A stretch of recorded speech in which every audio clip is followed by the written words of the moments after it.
también doctor honoris causa por la Universidad Hermilio Valdizán de Huánuco. Desempeña su labor como especialista en física de reactores y también en usos de reactor. Bueno, el día de hoy nos va a presentar el tema de la energía nuclear en el Perú. Adelante, doctor. Muy buenas noches, queridos alumnos de la Universidad Nacional del Callao. En esta oportunidad me han invitado para presentar lo que sabemos de energía nuclear en nuestro país. En primer lugar, estoy presentando el recorrido que he tenido desde que llegué a Lima para ingresar a la Universidad Nacional de Ingeniería y los sucesivos años. ¿Qué tal si presentamos un esquema primero de qué es lo que voy a tratar? Considerando la diversidad de conocimiento de los estudiantes que están viéndonos ahora, tal vez sea bueno que estos tópicos queden bien claros. El origen de la energía nuclear, el objetivo, cuál es de toda actividad científica que realizamos, que es el bienestar, cuáles son los aportes de la energía nuclear al respecto y algunas conclusiones. Pero de manera más detallada lo he presentado así. Es decir, la exposición, ¿cuál sería? Ustedes ven ahí el origen, digamos, de la energía nuclear como tal, fue un escenario de guerra. Luego pasaremos a confrontar nuestras necesidades, que es el bienestar, que es el objetivo de todo ciudadano que radica en nuestro país y de la tierra misma, como especie humana. Y por eso que continuaremos con las aplicaciones de la energía nuclear desde la óptica de la paz. Algunos conceptos básicos que puedan requerir para entender mejor. Tocaremos las centrales nucleares, el reactor nuclear que dispone el país. Ustedes como estudiantes, ¿qué visión de futuro deberían tener o actuar mirando futuro? Tocaré también los tópicos claves de la investigación y la innovación considerando nuestro país. Sacaré un ejemplo de un proyecto que se postuló a pedido de Concitec en un libro que ha sacado Concitec y algunas conclusiones. Decíamos que la energía nuclear nació como un esfuerzo de enfrentar a la hegemonía que estaba prevaleciendo en Europa con Hitler.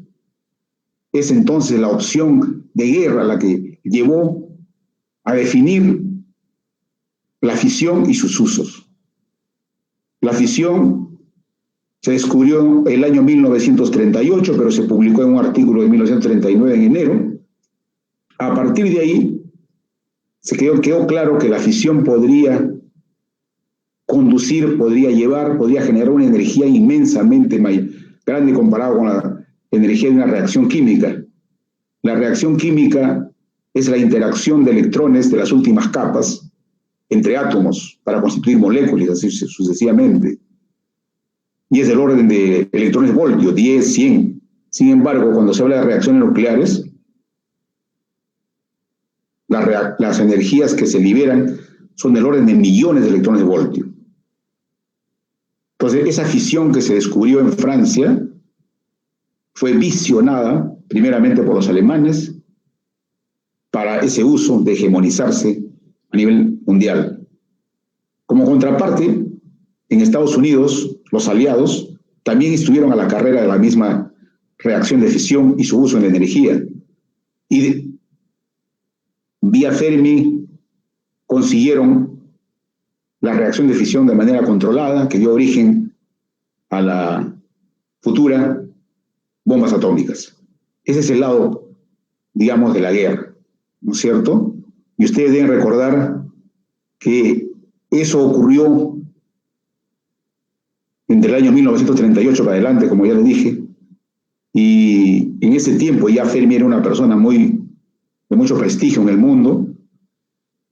Szilard, un húngaro físico que también emigró de Europa, le hizo notar a Einstein que es probable que los alemanes estuvieran ya a punto de conseguir el dominio de la fisión y consecuentemente un arma nuclear, y le propuso Einstein que se dirigiera una carta a Roosevelt a fin de sensibilizarlo con el propósito de que dieran fondos para ir en esa carrera de utilizar la fisión de manera controlada, es decir, manejar la fisión. Y lo lograron. La reacción de fisión de manera controlada ocurrió el 2 de diciembre de 1942 y que dio origen a lo que es el reactor nuclear. Un reactor nuclear es un instrumento donde se maneja la reacción de fisión, pero de manera controlada. Fermi fue el teórico y experimental a la vez, italiano él, que condujo al grupo de experimentadores en el proyecto Manhattan y logró la reacción de fisión de manera controlada. Este es el símbolo de la partida de nacimiento de esa reacción nuclear, en la que, vía las reacciones de fisión, que luego vamos a explicar muy rápidamente, es cuando un neutrón se incorpora al núcleo de un átomo de uranio 235 y le produce una incomodidad tal a sus componentes que ya hay ahí, protones y neutrones, y termina excitándose ese núcleo y termina fisionándose o partiéndose. Al partirse van a generar energía, que ya les dije, extremadamente alta, 200 millones de voltios por cada fisión, y también nuevos neutrones. Esos nuevos neutrones van a volver a golpear a otros átomos de uranio, generándose la reacción en cadena. Una vez dominada esa reacción en cadena, Oppenheimer y Groves fue el director del proyecto Manhattan, y Oppenheimer, un físico que condujo al grupo de experimentadores donde estaba Fermi. El fin de esa versión, digamos, bélica, que es el estigma de la energía nuclear, fue la bomba atómica de Hiroshima y Nagasaki. Esa es la versión, digamos, de la guerra. Pero ¿cuál es el objetivo de todo investigador, de todo científico y de todas personas que moramos en nuestra patria, en la tierra? Es el bienestar. El bienestar que yo lo voy a presentar a modo de ecuación para relacionar siempre a los números. El bienestar, como por definición, si ustedes van al diccionario, es el conjunto de cosas necesarias para vivir bien, para tener una vida abastecida, que nos deje vivir con tranquilidad. Esos conceptos son los que uno aspira a tener. Nuestras actividades de estudios que hacemos, etcétera, es justamente para ello. Pero el bienestar a nivel global de nuestro país, por ejemplo, tomen como referencia, es el conjunto de personas que habitamos este país. Hay 3 niveles que yo lo voy a mostrar acá. Primer nivel que estoy mostrando aquí en la parte baja, la imagen de la izquierda, el nivel intermedio y el nivel superior. Este esquema se denomina la pirámide de Diamandis de la abundancia, que nos dice que el bienestar va subiendo en cuanto a necesidades. Las necesidades primigenias, fundamentales, que todo ciudadano requiere para vivir, es comida, cobijo y agua potable. Son los 3 que constituyen el primer nivel de aspiración de todo ser humano. Cuando tienes alcanzada eso, aspiras a tener energía, a tener educación, a tener las tecnologías de la información o la conectividad. Con este segundo nivel alcanzado, aspiras a los servicios de salud permanente y a la libertad. Siempre decimos, aquellas personas que no tienen ni comida, ni cobijo, ni agua, puede pasar al segundo o tercer nivel el concepto de libertad, el concepto de educación. Primero quieren sobrevivir. Este es un concepto que tenemos que tener en cuenta muy bien. Como ya les dije, esta pirámide de abundancia también nos dice que las tecnologías son promotoras de recursos, generadoras de recursos. Un ejemplo que yo suelo decir es este. Cuando tú tienes un árbol de naranjas y empiezas a coger con la mano, vas a llegar a una altura tal que has consumido todas tus naranjas de ese árbol. Y puedes tú pensar que ya no tienes más naranjas. Pero si alguien te pasa una escalera, subes a la escalera y alcanzarás a más naranjas. Esa pequeña escalera es el símbolo de la tecnología. Si nosotros no tenemos la tecnología, entonces siempre vamos a pensar que carecemos de conocimiento, que carecemos de oportunidad, que carecemos de recursos. Y no es así. Por eso que es importante la ciencia y la tecnología para poder proveernos de recursos. Y en estos tiempos más aún, porque la Tierra está pasando por un estrés. Ustedes bien saben eso. La temperatura promedio de la Tierra en la superficie se ha incrementado. Ese incremento no debe significar que la Tierra es como un ser humano que está con fiebre y requiere entonces un tratamiento, un médico, digamos, que permita que la Tierra recupere. Porque la Tierra como ser vivo también lo va a recuperar a su modo, si es que no lo tratamos bien. Y esa recuperación a su modo sería el colapso de la extinción o el colapso de la vida humana. Entonces estamos en un proceso necesario de reducir aquello que destruye la Tierra. Y uno de los principales causantes del efecto invernadero es el uso de energía, ¿no es cierto?, por combustibles fósiles. Entonces, aquí aparece un mensaje siempre, que es el concepto o la cultura del ciclo de vida. Hay que usar siempre productos que no generen estrés a la tierra para usarlo como insumos de un producto. Ni tampoco el producto terminado, cuando lo consumas, ya termine su uso y lo arrojes, también agrega a la tierra. Ese producto que use insumos de agresión a la tierra y cuando terminado su uso agregan también a la tierra, no deben ser usados, deben ser descartados. Muy bien, el concepto de bienestar desde el punto de vista de la ecuación, y estamos hablando entre personas que queremos usar la ciencia y tecnología, está aquí. Esa la construí pensando en lo que los ciudadanos entienden por ecuación. Ustedes saben, jóvenes, que en el lado derecho o en el lado de una ecuación están las variables independientes. Y las variables dependientes están en el lado izquierdo. En este caso he puesto al bienestar. Consecuentemente, si conocemos las necesidades que es N, de un dado lugar de nuestra patria, en un dado tiempo, estas necesidades las identificamos, las conocemos, entonces nuestro reto es qué proyecto de ciencia y tecnología deberíamos aplicar esas necesidades para conducir al bienestar. Ese es nuestro deseo, nuestro objetivo como gente de ciencia y como ser humano en general. Entonces, conocidas las necesidades, deberíamos estar al tanto de qué hay en ciencia y tecnología en el mundo, el estado de arte en el mundo. El conocimiento de ciencia y tecnología ciertamente es también local y también global. Por eso, ni despreciando el saber local, pero tampoco despreciando el saber global. Los dos nos deben servir para usar esa ciencia y tecnología y transformar nuestras necesidades en bienestar. Este es el papel de la ciencia y tecnología. Pero si conociéramos qué hay de ciencia y tecnología en el mundo, es posible que encontremos recursos para resolver nuestras necesidades, así como les narraba anteriormente. Entonces no podemos despreciar, pero ¿cómo encuentro esa ciencia y tecnología? En mi universidad de repente no hay, en mi distrito de repente no hay, en mi país de repente no hay. Entonces nuestro primer papel tiene que ser buscar dónde hay ciencia y tecnología capaz de resolver mis necesidades. Eso es gestionar el conocimiento. Se busca el conocimiento, una vez identificado el conocimiento está allá, lo capturas. Capturas es meter en tu cabeza. No basta tener un paper y decir que aquí está el conocimiento. Tienes que intentar interiorizar, o sea, pasar de lo que está ahí en el papel a tu cabeza. Eso es capturarlo. Luego que has capturado tienes que usarlo. Y luego que lo has usado bastante, entonces ya puedes generar innovaciones. Es el ciclo. El ciclo, ¿no? Buscar, capturar, usar y transferir. Ese es el ciclo que hay que conocer siempre. Entonces, cuando no conocemos a dónde está esa información científica, ¿cómo pretendes entonces resolver los problemas? O también puedo decir lo siguiente, si no conozco las necesidades de mi país, de mi distrito, de mi provincia, ¿cómo voy a pretender resolverlo? Entonces, aquí parece ya directo decir, ¿quién más que nosotros los peruanos para resolver nuestras necesidades de peruanos?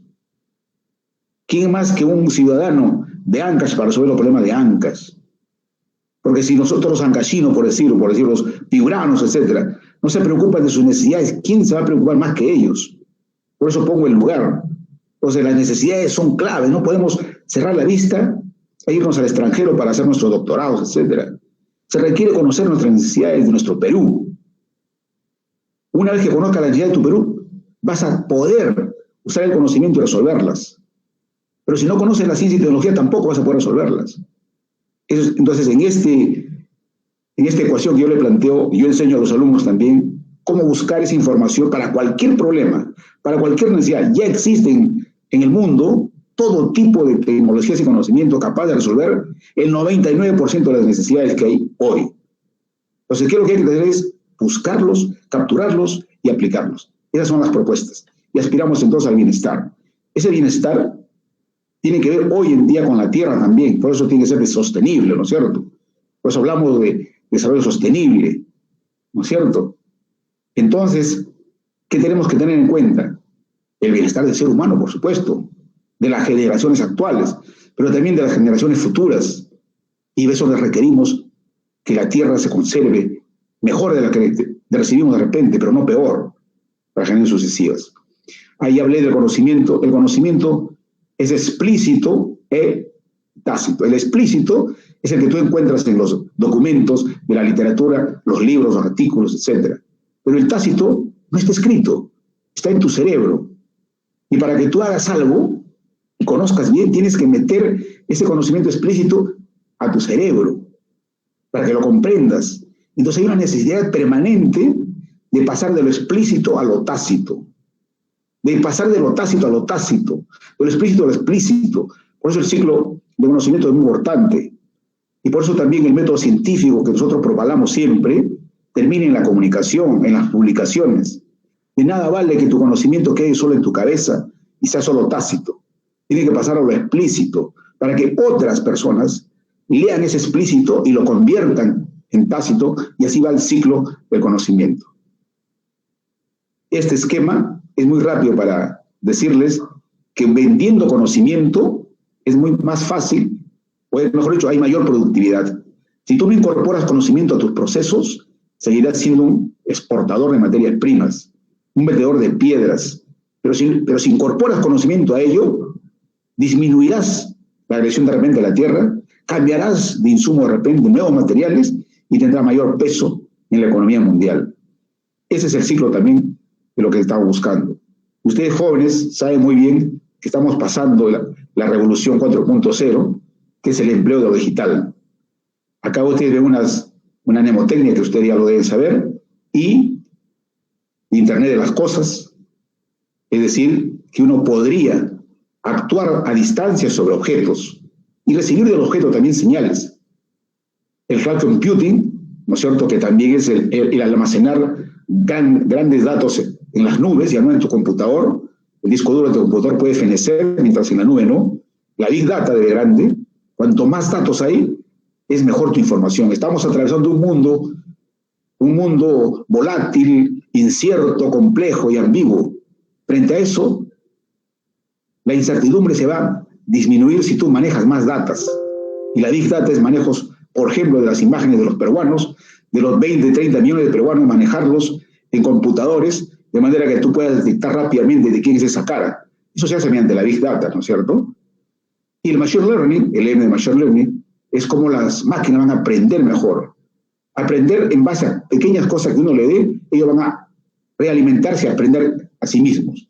Eso es lo que nos va a llevar a lo que futuramente voy a hablar yo acá, lo que es la convergencia tecnológica y la inteligencia artificial. Pero yo quiero centrarme en esta, y ahí cierro lo que es el bienestar basado en la ciencia. Esta se llama las olas tecnológicas, las tecnologías emergentes, aquellas que no se ven todavía. Las que se ven están aquí en la planicie. En esta planicie es cuando el objeto o tecnología se ha puesto en uso de las personas. Estas tecnologías pueden estar ahorita en los laboratorios. Algunas van a llegar en menos de 2 años aquí. Algunas llegarán entre 2 a 5 años, otras de 5 a 10 años y otras más de 10 años. Pero están emergiendo, están saliendo en los laboratorios. Eso no lo vas a ver en los libros. Eso no te lo van a contar otras personas. Tiene que uno indagar en esta referencia de Gartner, donde hay estas relaciones que alguien va a los laboratorios y los van chequeando qué van haciendo y van proponiendo qué es lo que se viene. Entonces, la propuesta mía es de que no se usen tecnologías obsoletas, sino ustedes jóvenes busquen estas tecnologías que están todavía por venir y esas usen en la solución de los problemas. Acá hay un ejemplo que daba en una charla. En el 2019, por ejemplo, usé un documento que pareciera que estos temas ya se conocen, agua para agricultura. Sin embargo, estas tecnologías que luego se ven ahí han sido publicadas recién en el 2019.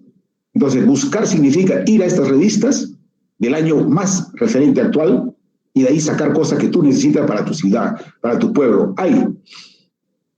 Vamos entonces al siguiente. Bien, la energía nuclear hemos pasado fue usada para la guerra, ¿correcto? Sin embargo, el punto clave de uso de la reacción nuclear de fisión para la paz fue la nucleoelectricidad. Es decir, una planta que genera energía eléctrica, pero mediante la reacción de fisión. Y aquí van a ver ustedes, luego cuando le pase la película, el combustible de esta central nuclear es el uranio. No es el carbón, como fósiles, ¿no es cierto? Es el uranio. El uranio fisiona y genera esa energía que les dije de 200 millones por fisión. Luego pasa el agua por acá y se va a calentar esa agua. Esa agua caliente se va a transformar en vapor, aquí sale en vapor. Y luego ese vapor mueve las turbinas y se genera energía eléctrica. Esa agua caliente se condensa, el vapor se condensa, viene un circuito desde afuera con agua fría, enfría esa agua caliente y ya fría vuelve al circuito primario de un reactor para enfriar el combustible. Entonces el combustible es a similitud con el fuego el que genera el calor. Los elementos combustibles de uranio van a generar vía de fisión calor, que el agua que está ahí se va a calentar y luego se va a convertir en vapor, luego accionar la turbina y genera energía eléctrica. El caso de las centrales nucleares de potencia se les llama, lamentablemente más conocida por los accidentes que han generado son de Chernobyl en el año 1986, que produjo una explosión, una reacción química, no fue una explosión nuclear. Luego vamos a ver la contención que no tenía, porque si no se hubiera quedado esa explosión dentro de esa contención y no hubiera salido como una lluvia, digamos, producto de fisión, en algunos casos. Y el de Fukushima. El de Fukushima tuvo un problema con el sistema de refrigeración secundaria, que al cortarse por efecto de inundación de los motores que deberían haber actuado a nivel de emergencia, no enfriaron. Entonces se fue recalentando y hubo un derretimiento de algunos elementos combustibles, produciéndose luego la contaminación radiactiva. La explosión superior fue cuando explosionó el hidrógeno, ¿no? Entonces también fue una explosión química, sacó las tapas, digamos, de los techos. Pero esos son los dos eventos de los más o menos 50, 60 años que tiene la producción de energía eléctrica vía reacción nuclear, es una ínfima parte, digamos, de accidentes. Por lo que siempre decimos, en el caso actual, con la exigencia de seguridad, esas fallas han sido prácticamente ya eliminadas. Uno, Chernobyl, en ese tiempo no tenía inspección del Organismo Internacional de Energía Atómica, porque el régimen político de Rusia impedía eso. Hoy en día no. En el caso de Chernobyl, en el caso de Fukushima, las unidades de refrigeración secundarias no están ahora al ras del piso, están a una altura mayor. Acá la contaminación del CO2 hemos dicho que es la fuente principal del efecto invernadero. Aquí en el caso, todas las fuentes de energía generan algo de CO2, pero de todas ellas, la nuclear es la menor que la eólica, menor que la solar, menor. Entonces, ni hablar del gas, el carbón.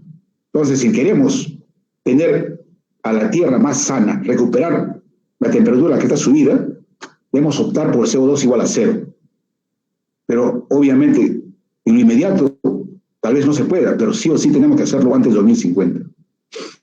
También es bueno recordar que el combustible del uranio que genera la energía eléctrica en la central de potencia tiene un recorrido desde las minas. La mayoría de los países tienen uranio. El uranio, a diferencia del petróleo, está mejor distribuido en el mundo. Y si usamos el uranio que se dispone en el mundo, tenemos por lo menos para 300 años o más. Entonces, así como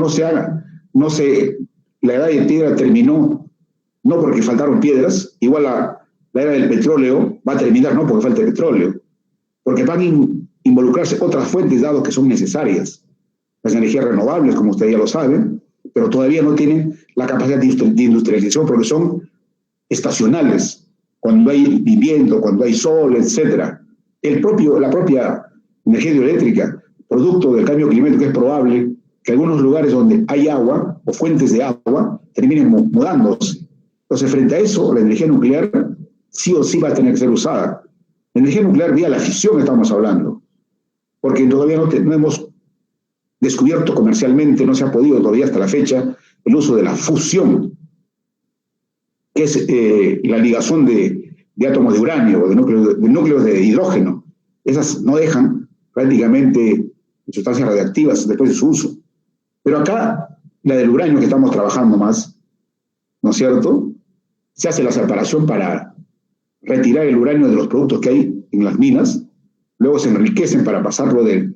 El uranio 235 es el que se usa en la fisión. El uranio 235 está en 0,7%, o sea, el 99.3 es uranio 238.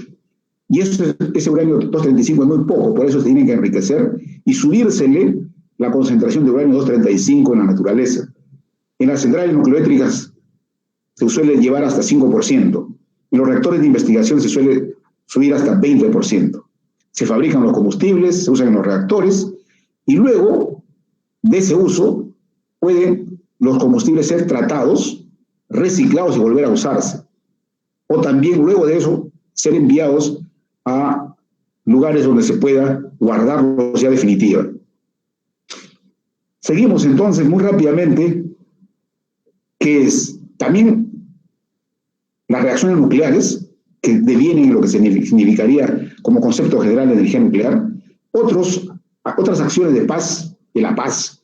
Está la medicina nuclear. La medicina nuclear en las etapas de diagnóstico y de terapia. ¿Por qué? Porque las reacciones nucleares se producen en el núcleo, no en las capas electrónicas, que son las reacciones químicas. Las reacciones nucleares tratan de modificar la estructura del núcleo. El núcleo y la capa externa del electrón es del orden de 10.000 veces más pequeño el núcleo.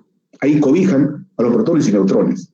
Cuando ahí se incorpora un neutrón, se produce una excitación de ese núcleo y luego se libera energía en la forma de radiaciones, gamma, beta, partículas, alfa partículas. Esas radiaciones que se emiten pueden ser usadas para el diagnóstico mediante la radiación gamma.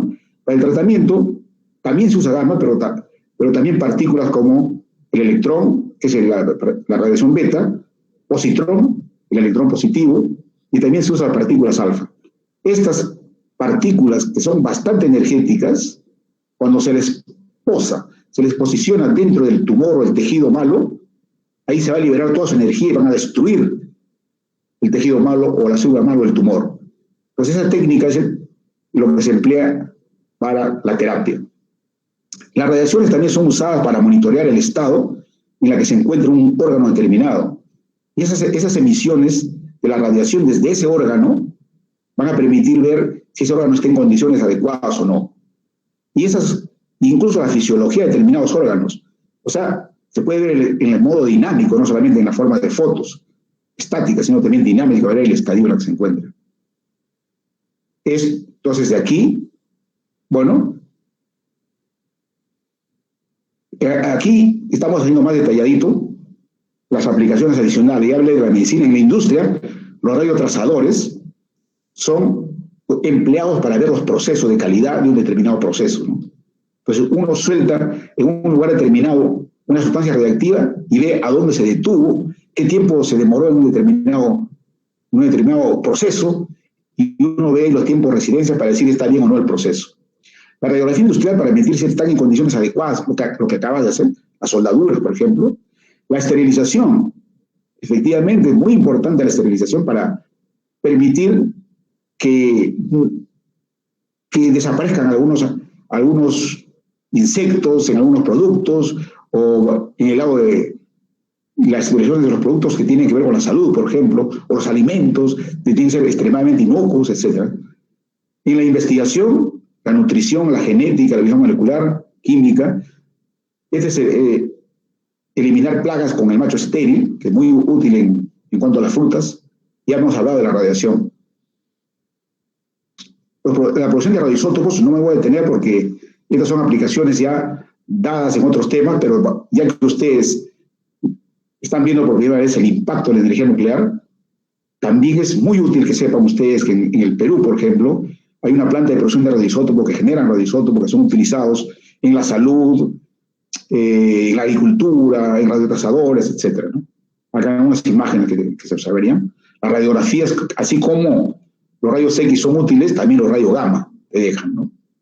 Y eso son complementarios los rayos X con los rayos gamma. Esto lo hemos visto ya, es decir, utilizar las radiaciones para registrar el estadio de los órganos. Las esterilizaciones de los tejidos para evitar que se siga, digamos, reproduciendo bacterias, etcétera, ¿no?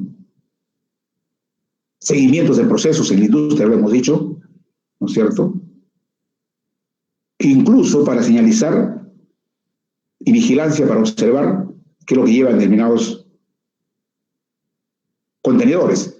El análisis multielemental o análisis por activación neutrónica es muy empleado en un país como el nuestro, que es minero. Se requieren identificar trazas, cantidades de partes por millón de algunos elementos que hay en muestras, en el ámbito orgánico, inorgánico, en el agua, en los tejidos, etc. Ese análisis se hace muy bien con la activación neutrónica. Incluso en el arte, en la cultura, para hacer las procedencias de los cuadros que se han hecho, de qué materiales usaron, y todo de manera muy cuidadosa. Esto ya lo hemos dicho en cuanto a esterilizaciones, para proteger los alimentos, por ejemplo. Esto es muy interesante saber, que dado que se inhiben procesos de reproducción o brotamiento, por ejemplo en las papas, etc., es posible que tú guardes a las papas más tiempo antes de que empiece a germinar. Eso que va a hacer que el producto va a ser más utilizado. Lo mismo con otros productos, cuando tienen que exportar se tienen que eliminar los hongos que aparezcan ahí, etcétera, ¿no? Sabido es que la producción que tenemos nosotros en alimentos, casi un tercio se pierde por efectos de podrirse, y eso se puede inhibir mediante las radiaciones. Bien, aquí merece la pena que yo les pase ahorita la película de lo que yo estaba tratando de ver con la energía. Entonces ustedes, vamos a ver acá rápidamente, primero, el funcionamiento de una central. Me dicen si escuchan, por favor, para evitar.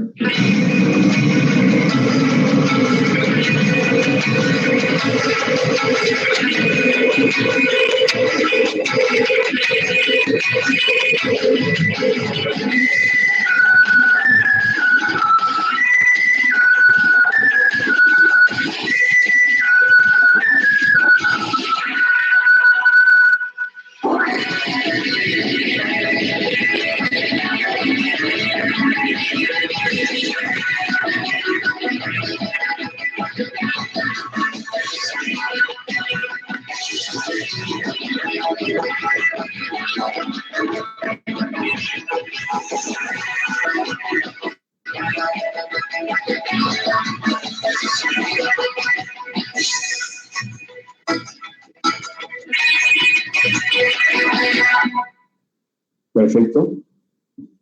Vamos a ver a continuación esta otra laminita.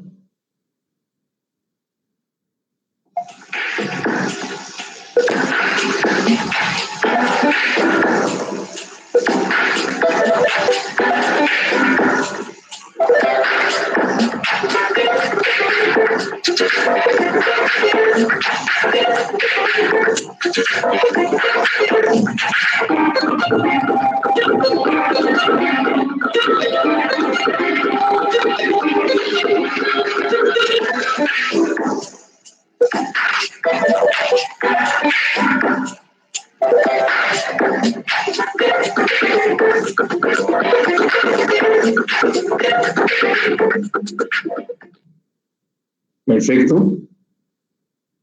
Muy bien. Ahora vamos a volver a aquí a nuestra pantallita.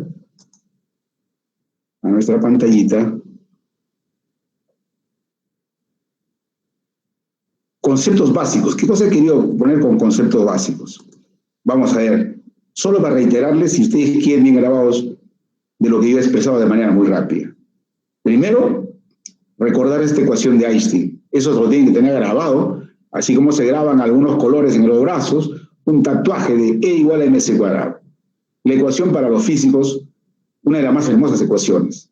Es sencilla y bella. También hay que recordar esta ecuación que representa cuando se pierde masa, digamos en el núcleo, esa masa se convierte en energía. Y eso es lo que ocurre en la fisión. Cuando un neutrón se incorpora en el núcleo del uranio 235, van a aparecer fisiones. O sea, se va a fisionar en dos grandes núcleos, se llaman los fragmentos de fisión, y por ahí más neutrones, por ahí beta. Si tú sumas toda esa masa final, es menor que la masa que hubo antes. ¿Cómo? Esa masa que desapareció se convierte en la energía que se libera. Aquí, por ejemplo, un kilogramo de uranio es de orden de 1000 camiones de 10 toneladas de carbón. Eso te debe dar imagen de cuánto se abonaría para el cuidado del medio ambiente. Les hablé del uranio, en la naturaleza estos tres isótopos, pero el U-234 es tan pequeño que solo se consideran prácticamente que hay 2 isótopos. 235.7%, 238, 99.3%. Para ser usado en la fisión en una central generadora de energía eléctrica, hay que subir de 0,7 a 5%.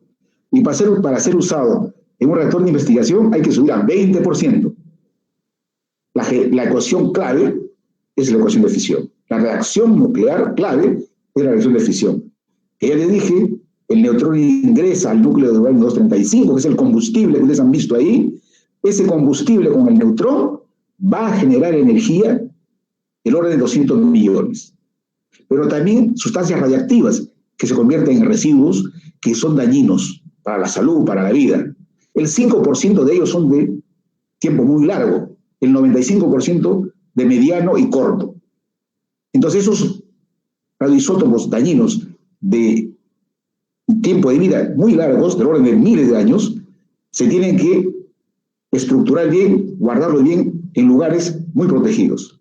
Es más fácil proteger ese lugar porque sabe que está ahí, que inundar con CO2 a toda la Tierra. Hemos hablado de estos productos, entonces el concepto básico ya quedó visto ahí. La central nuclear que les he explicado, que ustedes lo han visto ya en película ahí, te dice que la central nuclear está constituida por el combustible. ¿Qué es el combustible? Que va a generar calor. ¿Y cómo se genera calor? Vía la reacción nuclear de fisión. Esa reacción nuclear de fisión sale del uranio 235. Entonces hay que disponer el mineral uranio 235. El Perú tiene Macusani. Hay en otros lugares también.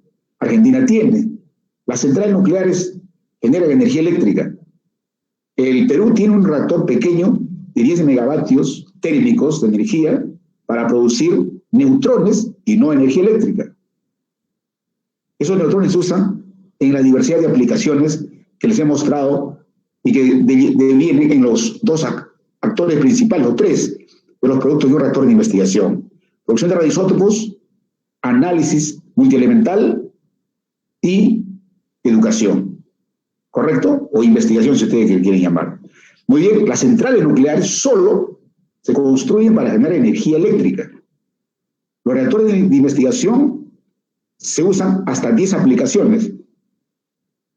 Las centrales de potencia solo para energía eléctrica.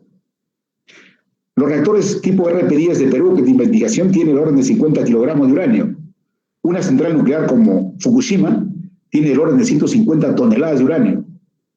La potencia del reactor nuclear de Perú, 10 megavatios, es 10 megavatios térmicos.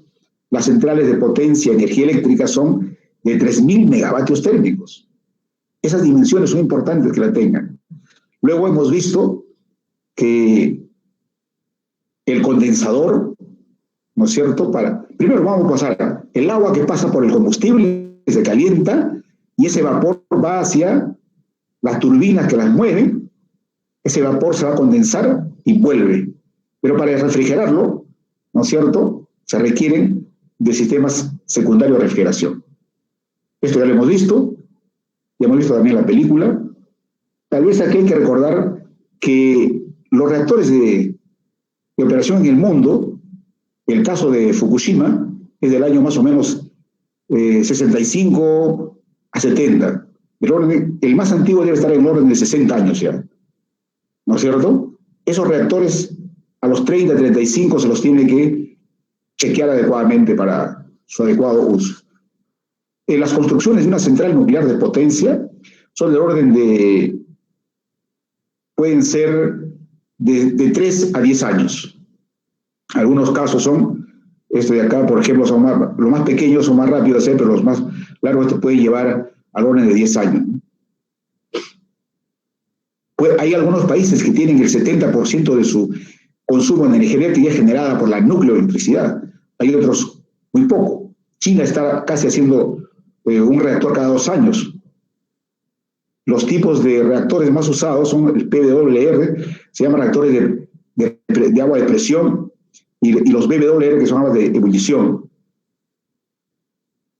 El Organismo Internacional de Energía Atómica tiene tanta documentación que te da un soporte para pensar en cómo generar energía eléctrica vía las reacciones nucleares de fisión. ¿Qué pasos tiene que seguirse? ¿Por qué? Se tienen que seguir todos estos pasos para que garanticen la seguridad de operación de un reactor nuclear, ¿no es cierto? Entonces, antes de que tomes la decisión, tu país tiene que analizar bien cómo es el futuro de tener una central nuclear, tanto en el diseño, cuanto en la operación, cuanto en el decommissioning o desmantelamiento de la misma. Hay gastos que se tienen que tomar en cuenta, y esos gastos se prorratean desde que se decide la construcción. Por eso se dice que la construcción es muy alta, pero el mantenimiento es muy bajo, porque los combustibles duran bastante, ¿no es cierto? Entonces, acá también es bueno recordar, hablando de energía nuclear, se requiere de gente. ¿Qué cantidad de gente? Los costos, ¿cómo son? ¿Se requiere que el público esté de acuerdo? ¿Qué tiene que ver con los residuos nucleares? Todas estas preguntas uno tiene que resolverlas con anticipación. O sea, no debe posponer ninguna de ellas. Cuando se dice apoyo del público y del gobierno, efectivamente se tiene que consultar a la ciudadanía si está de acuerdo o no con que se use la energía nuclear. Y para eso tiene que aclararse de todos los conceptos que ellos tengan y que, como ustedes saben, hay más fake news y que abundan en cantidad. Ahora, ¿qué reactor nos convendría de acuerdo a la región en la que tú trabajas? El lugar donde debería estar posicionada esa central nuclear. ¿Quién nos va a proveer el combustible, los suministros? ¿No es cierto? Y el Organismo Internacional de Energía Atómica te señala unas 19 consideraciones que tú tienes que pasar paso a paso hasta que llegas a considerar que ya puedes disponer del reactor, ¿no?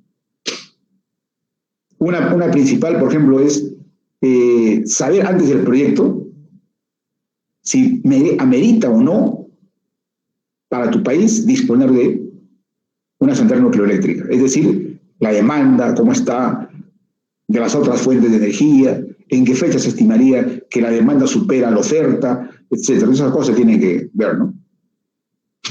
En las etapas previas a que se decida que ya procede, el gobierno, vamos a ver, que decide iniciar la construcción de una central, antes hay unos 3 años más o menos que se tienen que hacer unas evaluaciones que no se pueden obviar. Y la construcción es del orden de 3 a 7 años. En total te sale como 10 años. ¿Correcto? Eso de acá es más o menos para ver lo que son las centrales. Ahora, merita también tener en cuenta y ver nuestro reactor del Perú, el reactor RP10, que a diferencia de una central nuclear como Chernobyl, como Fukushima y otros, este reactor es de investigación. Y se dice de investigación porque además sirve para generar radioisótopos. Y se caracteriza un reactor de investigación porque se usan solo los neutrones. No se usa la energía eléctrica. Mejor dicho, no se usa para generar energía eléctrica.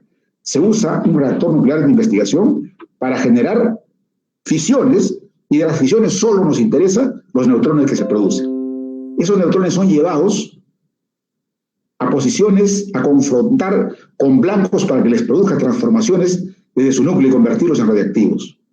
O esos neutrones son usados también para hacer estudios de análisis por activación neutrónica multielemental, o son usados para hacer estudios de calidad, o son usados para estudios de materiales, etc. Estas son visiones que ustedes, si no han visto entonces por primera vez, el reactor nuclear de investigaciones del Perú, el RP10, está trabajando desde el año 1988.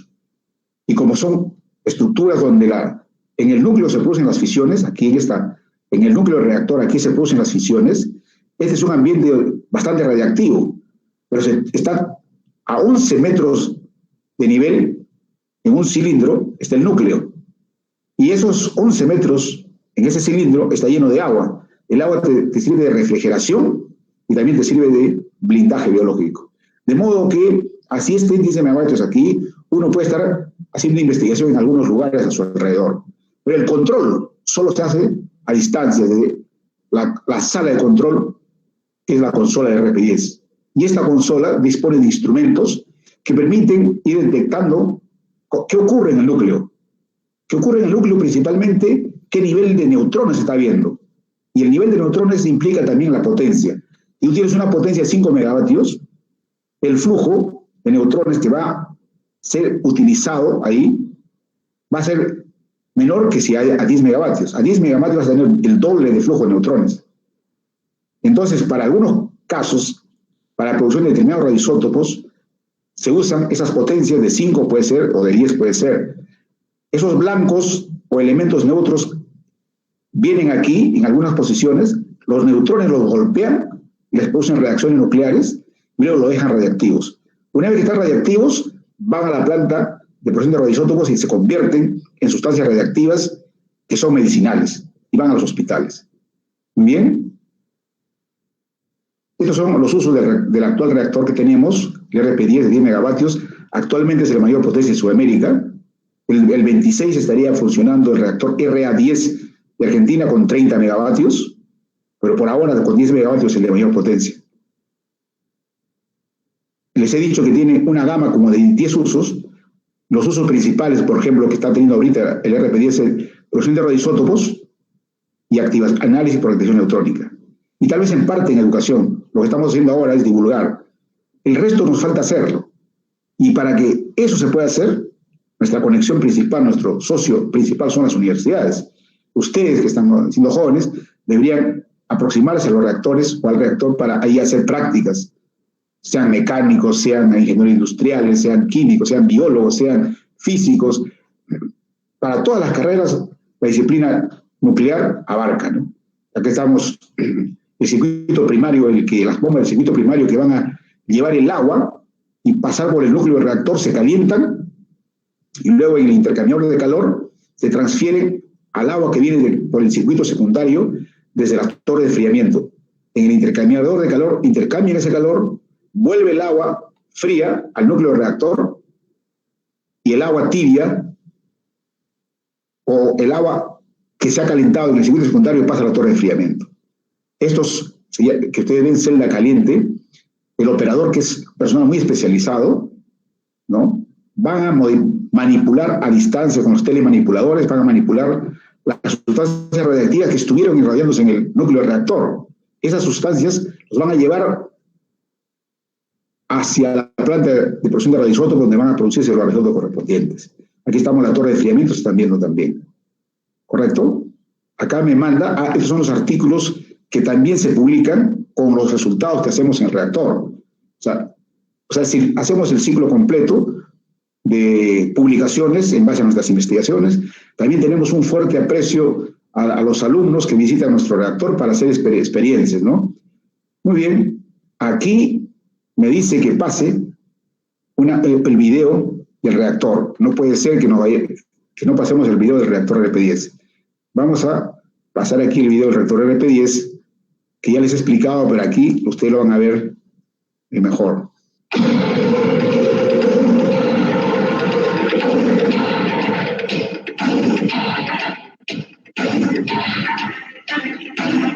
Nos encontramos en el centro nuclear Ocar, en lo que sale de la guerra. Dentro de este centro nuclear se encuentra la dirección de producción, que tiene a su cargo el reactor nuclear RP10. Es un reactor de 10 MW de potencia y es el reactor más grande de América Latina.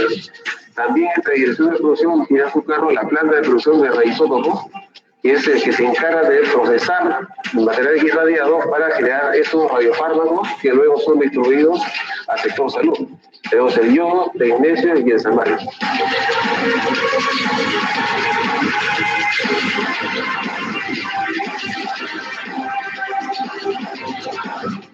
Estamos en la boca del tanque del reactor, lo que nos permite ver desde arriba el núcleo del reactor, lo que vamos a hacer posteriormente. Estamos a una altura de 11 metros respecto al nivel de la planta baja. Desde aquí se observa lo que se le llama la piscina principal y la piscina auxiliar. En la piscina principal se encuentra el núcleo del reactor que cobija a los elementos combustibles de uranio que van a ser fisionados y van a salir los neutrones. Esos neutrones es lo útil acá. Esta es una máquina compleja que produce neutrones. Esos neutrones van a golpear a las muestras que se les ponga para hacerlos radiactivos. Pero también los neutrones van a salir mediante haces de neutrones a las diversas puertas donde pueden ser usados para otras aplicaciones, desde la física, la química y el control de calidad de algunos productos.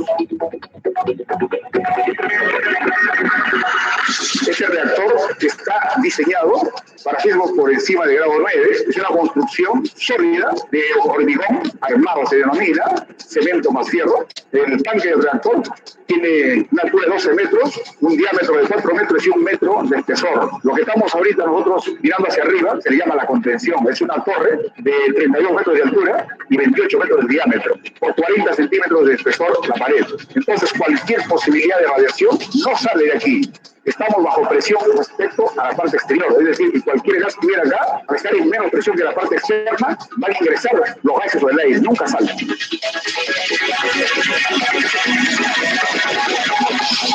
Estamos en la sala de control del reactor nuclear llamado RP10, porque tiene la potencia de 10 megavatios. Fue puesta crítico por primera vez el 30 de noviembre de 1988. Es considerada el día de hoy como el reactor de mayor potencia en Sudamérica y Latinoamérica. Usualmente en el ámbito nuclear tenemos la secuencia de los detectores, son los que identifican al neutrón, luego sigue un proceso electrónico de ampliación de la señal correspondiente, luego sigue la etapa de escalímetro de ver cuántos neutrones hay y en caso pueda superar determinadas características, el sistema se autocontrola. O sea, los sistemas aquí están autocontrolados en señales de disparo, se denominan cuando supera determinados valores. Debido a que la radiación no se ve ni se siente, nosotros estamos alejados de la zona donde esté la mayor cantidad de radiaciones. Entonces lo que estamos haciendo aquí es identificar qué cantidad de neutrones hay, qué cantidad de radiación se está generando. Una vez que los neutrones salen de la fisión, esos neutrones van hacia blancos, que son materiales que ingresan desde afuera y que son utilizados para luego ser transformados a radiactivos. Esos blancos, inicialmente estables, con los neutrones que son volteados, pasan a ser radiactivos o inestables. Esa radioactividad, que puede ser gamma, beta o alfa, son usados de acuerdo a las características del usuario. Esa manipulación a radioisótopos comercializables lo realiza la planta de producción de radioisótopos.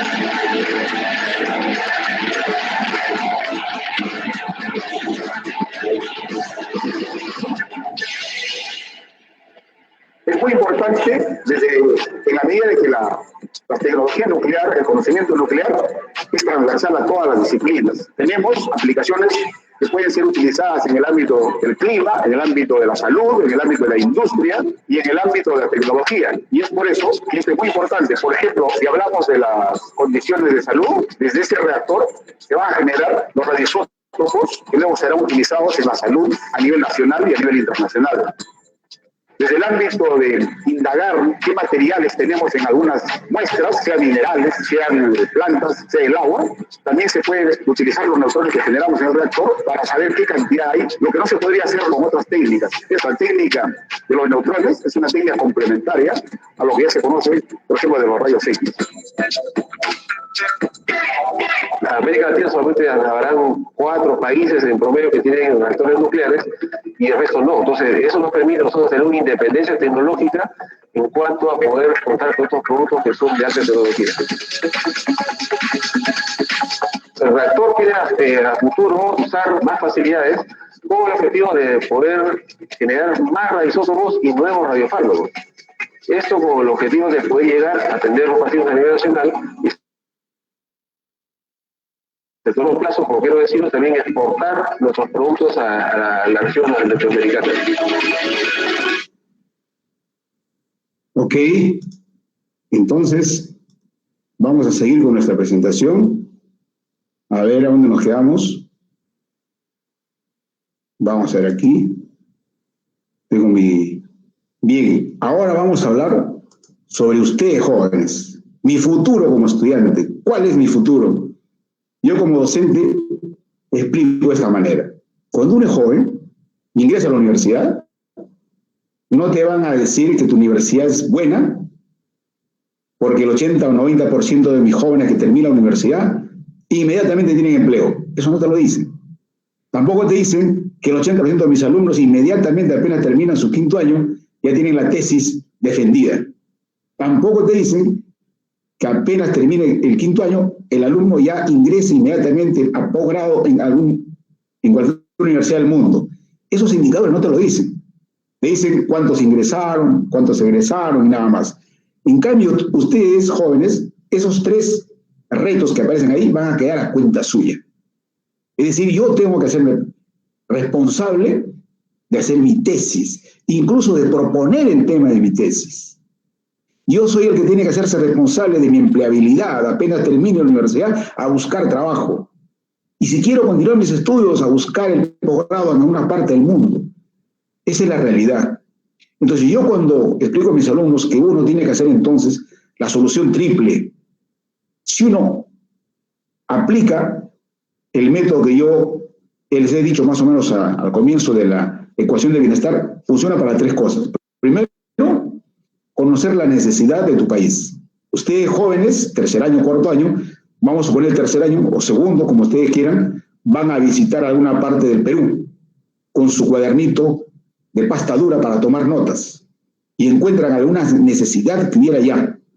Si esa necesidad es de interés para más personas, de 5.000 personas para más, han encontrado una necesidad plausible a realizar. Segundo, si esa necesidad ya la he escrito, puedo decir, vamos a suponer, como yo cuando en Huancavelica, cuando fui, había basurales encima de los puentes, o de un puente. Pues agarré mi cuadernito y como físico dije, ¿qué técnica física hay para procesar desperdicios, digamos, usuales? Con eso ya tengo posibilidades de, si resuelvo el problema, dado que son más de 5.000, mi empleabilidad podría estar garantizada si yo logro diseñar y patentar o vender el producto o hacer mi empresa. Si logro resolver ese problema, estoy haciendo mi tesis. Si logro hacerlo bien y en mi tesis me contacto con el mundo exterior, algún profesor de alguna universidad exterior se va a interesar en mi trabajo porque él está haciendo lo mismo y me va a proponer, me va a decir, vente por aquí a hacer tu maestría, vente por aquí a hacer tu doctorado. Entonces ustedes concluirían de una sola vez la tesis, la empleabilidad y el posgrado. Pero ¿de dónde han partido? De mi ecuación de bienestar, de las necesidades. Si ustedes no conocen las necesidades, se paran en Lima, pero en Lima también podrían irse a los mercados para encontrar a dónde están las verdaderas necesidades. Mientras no detectes ellas, vas a estar navegando en el vacío. Vas a depender de que alguien te diga qué hacer. Vas a depender de leer algún libro, alguna revista y aplicar lo que dice la revista. Pero esa revista o ese artículo, su solución de ese artículo es probable que esté de interés para otros países, no para el nuestro. Eso es muy importante. Ahora, el futuro, ustedes para que se posicionen en un futuro, deben comenzar del futuro. Si estamos 2020 hoy, o 2021, ustedes en 5 años, vamos a suponer, o en 6, estarían enfrentándose al escenario de emplear trabajo. O se están acabando su secundaria, vamos a suponer. En 10 años más estarían enfrentándose la empleabilidad. Para ustedes en ese escenario ser competitivos, etcétera, tienen que saber cómo se van a enfrentar las cosas en ese futuro. ¿Cómo va a ser el futuro? Entonces ustedes no pueden prepararse hoy sin saber cómo va a ser el escenario en el que ustedes se van a enfrentar. Entonces, ¿por dónde hay que comenzar? Hay que comenzar por el futuro, por identificar cómo va a ser el escenario en el que yo me voy a enfrentar. Si ya lo contorneo ese escenario, sé sus indicadores, entonces me preparo para enfrentar ese escenario. Entonces, el paso 1 es del futuro venir al presente. Eso se llama prospectiva. Eso tiene que incorporar en ustedes la cultura de la prospectiva y la planificación. Voy a planificar, pero primero partiendo del futuro, porque ese va a ser mi escenario de lucha, mi escenario donde yo tengo que enfrentarme. ¿Correcto? Eso me gustaba que quería decirles. Ahora, también promuevo en ese mismo seguimiento de la cuestión de bienestar basado en las necesidades, digo, para ser investigador y dar en el blanco, es que es lo que yo quiero, que se llama investigador eficaz. Yo no debo investigar, por bueno que fuera, en cosas que no den al blanco. ¿Y qué es dar al blanco? Es resolver necesidades. ¿Y de qué necesidades? Primero de nuestro Perú. Y si tú dentro de tu Perú estás en un distrito, en una provincia, primero de tu provincia, de tu departamento, de tu universidad ahí. Dar al blanco significaría la posición, es decir, que resuelve el problema de Huancavelica si estoy en una universidad de Huancavelica. ¿No? Ese sería dar al blanco. Y si yo investigo y doy al blanco es hacer cosas de ahí. Pero si tú eres un buen investigador y haces cosas fuera de tu país, cosas que, etcétera, etcétera, puede que valgan porque eres un buen investigador, pero no has dado al blanco. Eres un investigador eficiente, pero no eficaz. Nosotros en el país necesitamos investigadores eficaces porque tenemos necesidades, tenemos una economía escasa. El dinero que dispone nuestro país para hacer investigación nos obliga a dar al blanco. Y esa formulita que les he enseñado a ustedes, partir de las necesidades, hay que aplicarla. ¿Hay potencialidades en cada departamento? Claro que sí. Las necesidades están en los diversos sectores: salud, educación, energía, seguridad, agricultura. Ustedes tienen que tomar en cuenta alguna de ellas, que son claves. La matriz que yo les dije, la abundancia es fundamental. Ahora, yo siempre promuevo que el conocimiento no debe ser despreciado ni el local ni el universal. Si tú tomas en cuenta solo lo local, es como meterte este embudo pero sin agujeros. Todo lo que tú tienes está dentro de este embudo. Y con eso vas a intentar dar al blanco. Por lo general nunca le vas al blanco. O le vas a dar a los costados, pero no al blanco. Porque te va a faltar conocimiento, no ha sido oportuno, etc.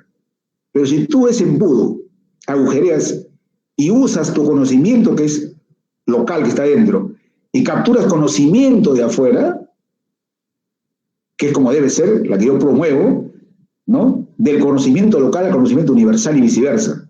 Tu conocimiento local llévalo al universal, para que confrontes si tiene o no valía.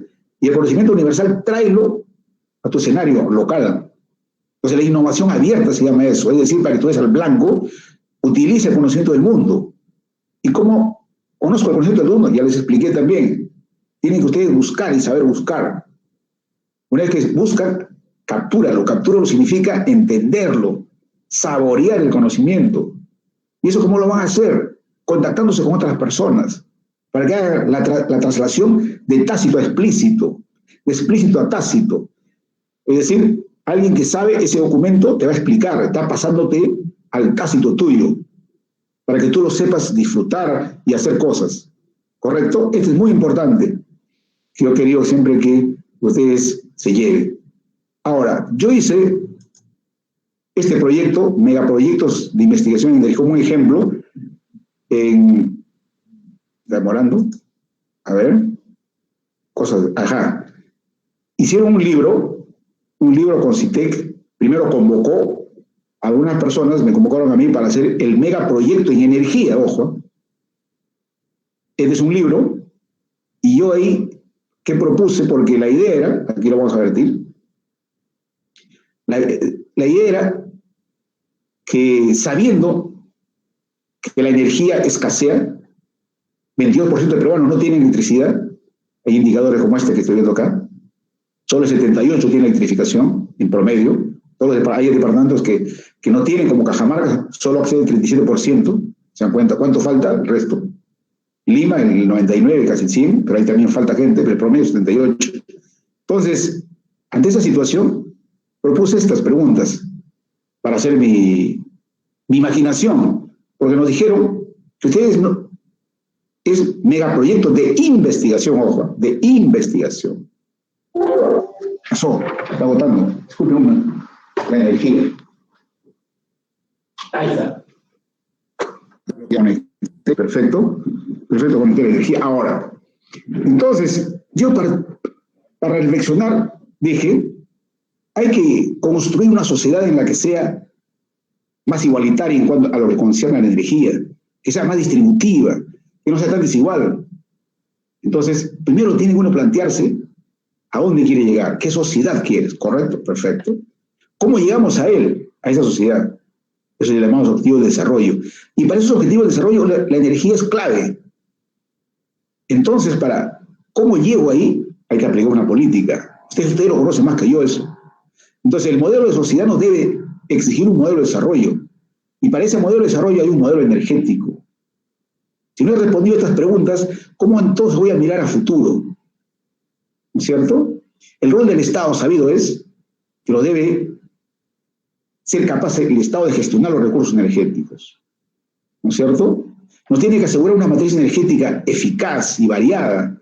Ya vamos a ver que hay la propuesta de la matriz energética incluye la nuclear, ¿no es cierto? Y nos debe garantizar ¿qué cosa? La suficiencia, la oportunidad y la calidad o confiabilidad. Estos escenarios es el rol del Estado en lo que concierne a la energía. Entonces, ¿qué es lo que yo propuse? En la propuesta de megaproyectos en investigación era para investigar en cuestiones de energía. Y cuando uno dice investigar en cuestiones de energía, es buscar qué cosas no las tenemos claras en el Perú. Pero ¿quiénes tenían que investigar? A nosotros nos propusieron, al que habla, que incorpore a la ciencia dura. ¿Quiénes constituyen la ciencia dura para que se incorporen aspectos relacionados con energía? Yo considero ciencia dura a las ciencias básicas, como están aquí, matemática, biólogos, químicos, físicos, e involucrarse en un proyecto de manera tal que puedan llegar a la innovación en el ámbito de energía. Esto ya no lo voy a explicar, pero trata de decir que siempre el canal de la investigación debe llegar hacia el entregable, que es un producto que sea comercializable. Nosotros como investigadores debemos mirar esta secuencia, que llegue a la comercialización, que es golpear en la demanda, ser eficaz, eso lo he explicado. Bueno, lo que quería mostrar aquí era que yo proponía que los otros rubros, las no renovables, ni tocarlos estos petróleos, ¿verdad? ¿Por qué? Porque estamos tendiendo hacia el CO2 igual a cero. Entonces lo nuclear era lo que yo aspiraba. Y de las renovables, eólica, solar, biomasa, geotérmica, hidroeléctrica, la mayoría de estas ya tienen un avance de investigación enorme. Pero aún así, hay que hacer investigación. Pero yo en el caso nuclear propuse esto que yo les he dado en parte, ya les he dado en parte. ¿Y qué es lo que proponía, para cerrar? Era esta. Yo proponía que, el centro nuclear de Warangal podría cobijar a todas las renovables para nuclear con el fin de convertirle en un centro nacional de energía. ¿Por qué? Porque en aquel año no se sabía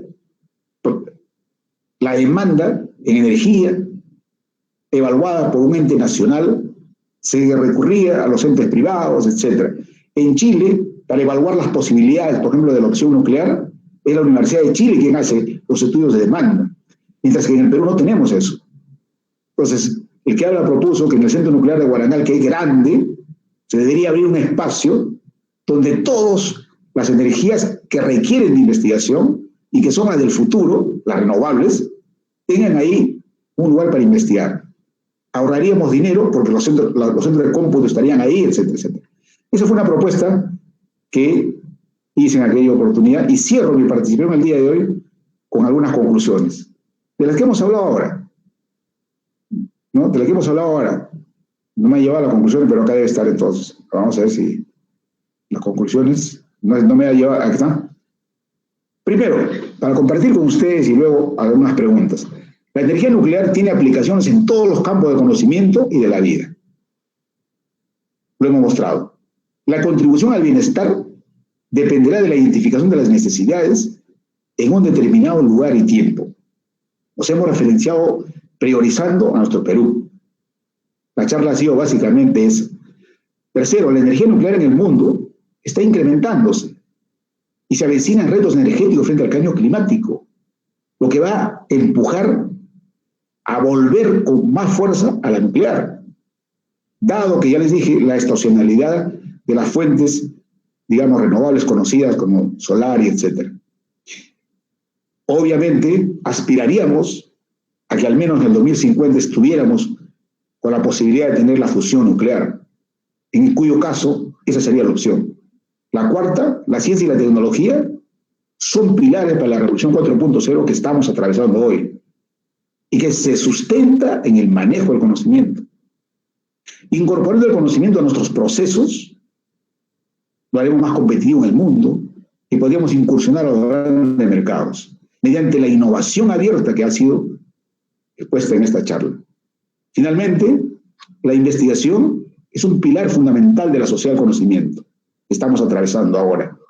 En ese escenario, las universidades tienen un papel fundamental y deben usar las instalaciones que dispone el país, como el caso del RP10. ¿Y por qué no pensar también en darle vida a ese Centro Nacional de Energía que yo propuse? Muy bien, jóvenes, eso es todo. Estoy a vuestra disposición para las preguntas que ustedes quieran hacerme. Adelante.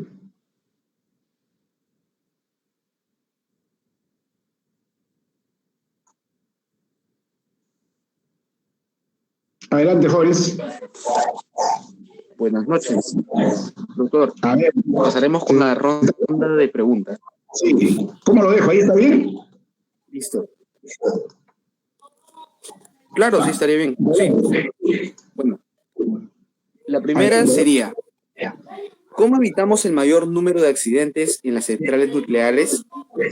Por ejemplo, lo sucedido en Chernobyl y en Fukushima. Correcto. Hay que comenzar, en el caso de Chernobyl, les dije, el escenario en el que estaba Rusia era de un alejamiento de las instituciones mundiales para vigilarlas. ¿Por qué? Por el régimen político que estaba ahí. El experimento que se hizo fue inhibiendo a los sistemas tecnológicos que allí estaban. Es decir, tecnológicamente el sistema se hubiera parado solo, pero debido a que habían personas que obligaron a los operadores a inhibir las respuestas tecnológicas, provocaron lo que se llama el incidente, digamos, de explosión, de derretimiento primero del núcleo. Ahora, para evitar eso, primero, que no hay ahora un reactor que no esté vigilado de manera cercana por el Organismo Internacional de Energía Atómica. Punto 1. De Fukushima se trajo, añadiendo a esto que estoy diciendo también, que toda ente fiscalizador de cada país debe ser independiente del sector en el que está trabajando. Es decir, si el sector es energía, en el caso de Fukushima en Japón, el ente fiscalizador no debería pertenecer al Ministerio de Energía allá en Japón. Tiene que estar aislado para ser no solo juez y parte. Luego se han reforzado todos los sistemas de seguridad. Cuarto, se obliga ahora a que los reactores tengan sistemas de refrigeración secundarios en situaciones que estén completamente seguras ante supuestos efectos de la naturaleza. Téngase en cuenta que Fukushima se originó por efecto de un tsunami que vino una ola y cubrió la pared del reactor de la central de Fukushima, que ya tenía una altura más o menos de 13 metros de altura la pared, y esta ola fue de 19 metros. Esa inundó los motores que estaban al ras del suelo, cuando debían estar a una altura mayor. Pero si hubiera estado a una altura mayor, en algún momento de repente se inundaba. Ahora esos han sido ya, digamos, protegidos. Esas serían las dos, digamos, requerimientos para mantener la seguridad. Adelante con otra pregunta. Excelente, doctor. La siguiente pregunta es, ¿Qué se necesita para que puedan dar luz verde a los proyectos que se necesitan para dar un paso y poder depender de estos tipos de energía? Bueno, yo creo que en nuestro país primero hay que evaluar la demanda que disponemos en función al tiempo y qué oferta estamos entregando. Si con lo que tenemos de hidroenergía es suficiente, añadido de las renovables, podría uno abastecerse un tiempo.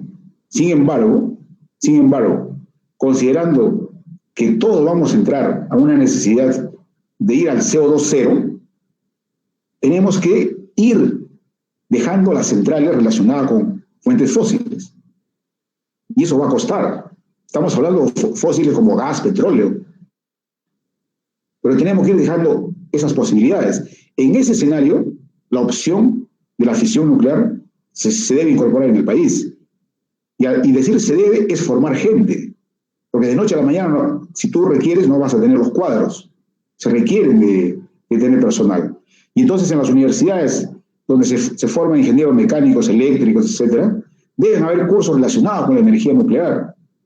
Porque la energía nuclear, lo que diferencia de una convencional, es la fuente, básicamente, de generación de energía, que es la fisión, y los sistemas de seguridad ante las radiaciones. El resto prácticamente va a ser el mismo.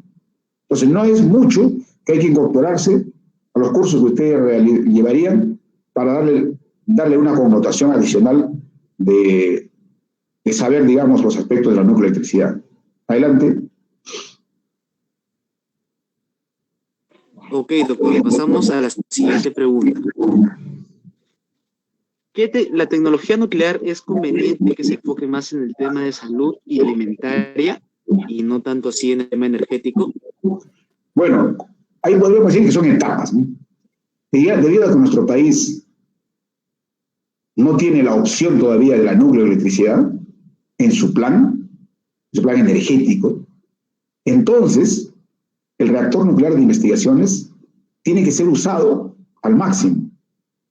¿Y qué campos son los que son usados ahora al máximo por la demanda?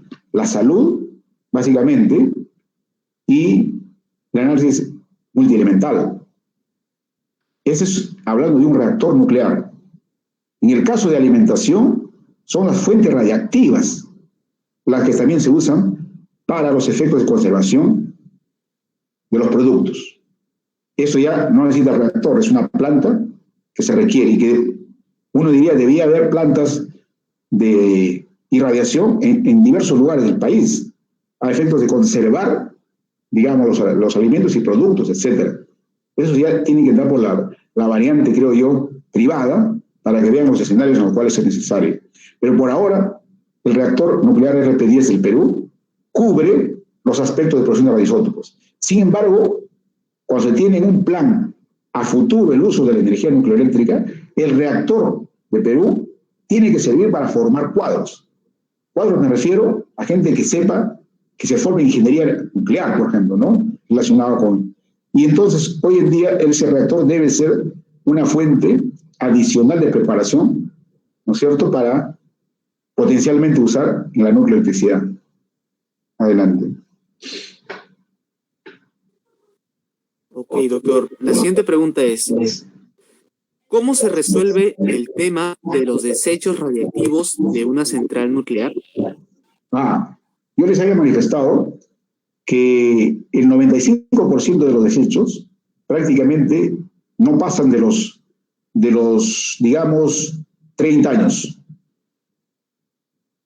El resto, el 5%, sí permanece, con caso del plutonio, ¿no es cierto? Permanece, como ya dije, miles de años. Ahora, ¿cómo se resuelve?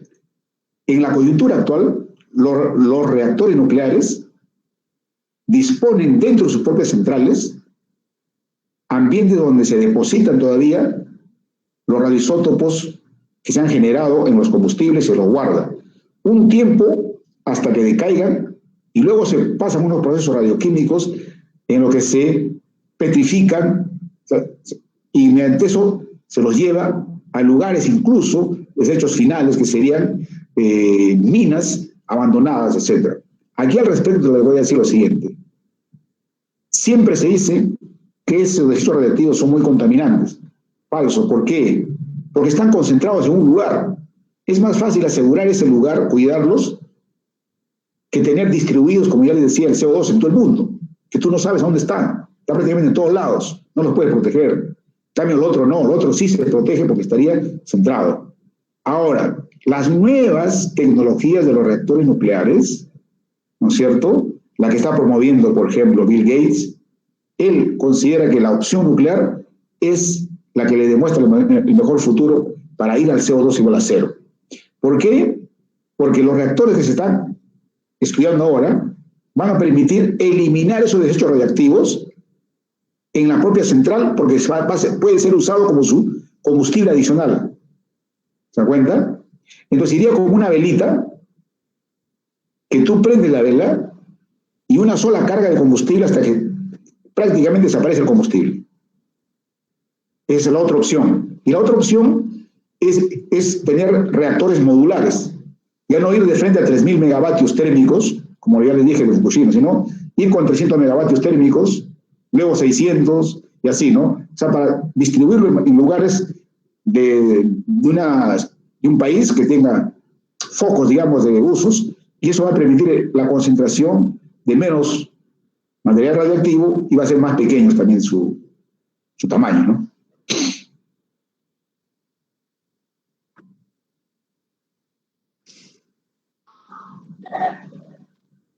Claro, doctor. La siguiente pregunta es, ¿qué tipo de tecnología se podría usar en el centro nuclear del Guarangal para que los desechos nucleares se estabilicen en menos tiempo de lo que se estabiliza utilizando la tecnología actual? Mira, los desechos radiactivos de Guarangal es prácticamente nada. ¿Por qué? Porque los elementos combustibles que se han usado en el reactor ya tiene 30 años, se ha hecho una camada, se ha sacado el primer juego de combustibles, que son del orden de 30 combustibles, y los tenemos en una pileta, una piscina. ¿Cuántos elementos combustibles salen en una central nuclear, tipo Fukushima? Del orden de 1.000 elementos combustibles. Nosotros hemos sacado recién 40. Entonces, cuidar nuestros 40 es extremadamente sencillo. Lo tenemos en una pileta. Y una vez que tengamos eso, y son elementos combustibles de esa potencia, como ya les digo, no es lo mismo generar radioisótopos o contaminantes a una potencia de 10 megavatios que producir radioisótopos a una potencia de 3.000 megavatios. Salen menos productos de fisión, o sea, menos desechos radiactivos. Entonces, eso no hay ningún problema porque está siendo llevado a una pileta.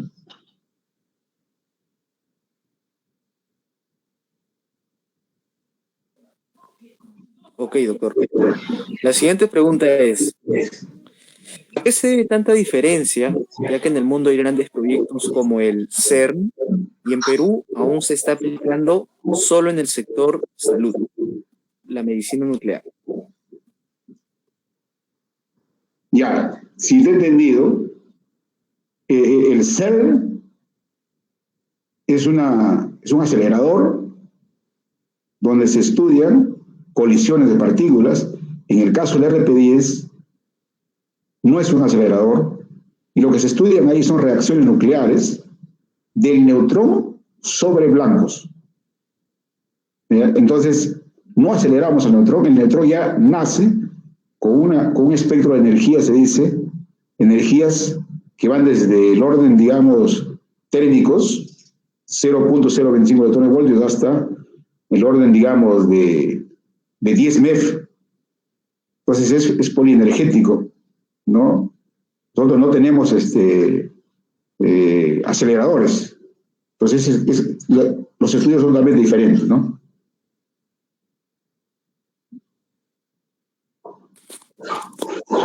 Está bien, doctor. Acá hay una pregunta que menciona lo siguiente. Hay un problema con los desechos nucleares. Hoy en Japón están protestando por la eliminación de estos desechos al mar. Así se aumente los sistemas de seguridad, siempre habrá desechos entonces que deshacer. No, lo que pasa es que si uno suma la cantidad de desechos radiactivos que ha producido los reactores nucleares, incluido Fukushima, y Chernobyl, y tú lo comparas con la agresión y desechos que ha producido el CO2, te vas a dar cuenta que es una inmensidad.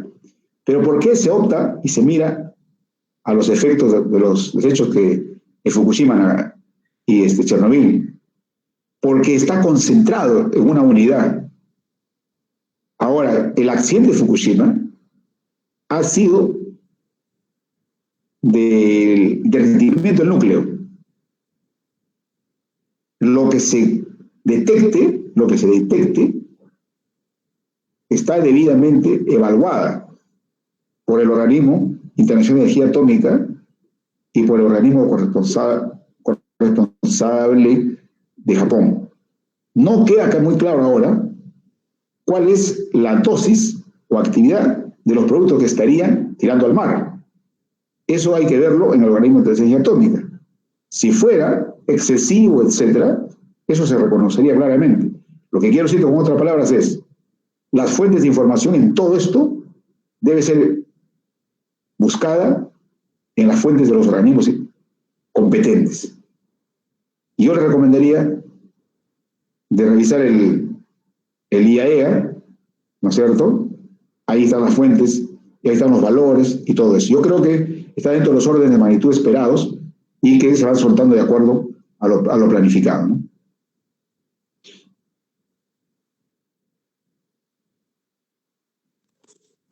Ok, doctor.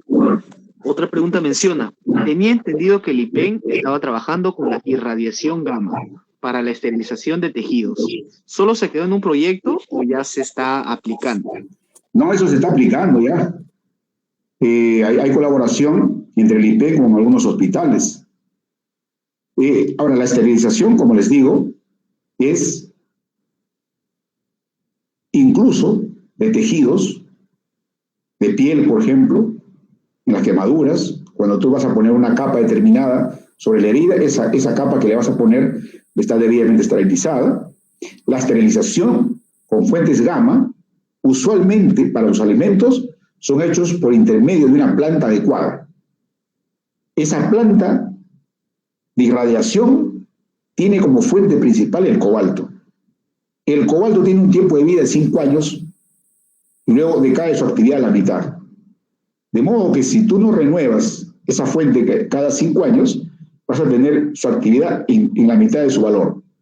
Y siempre cuando tiene menor actividad, exigirá más tiempo de irradiación.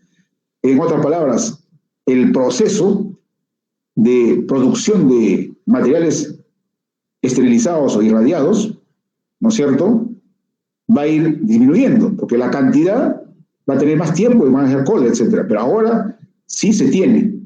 El IPEN, ahora incluso hay una planta de irradiación también en el norte del país.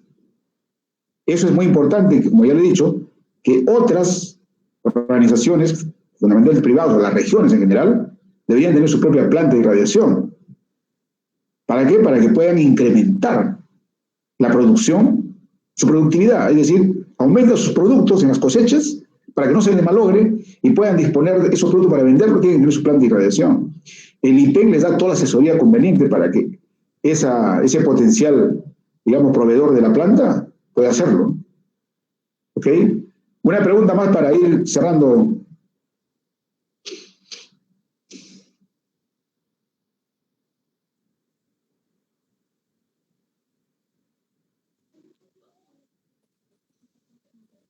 Ok, doctor.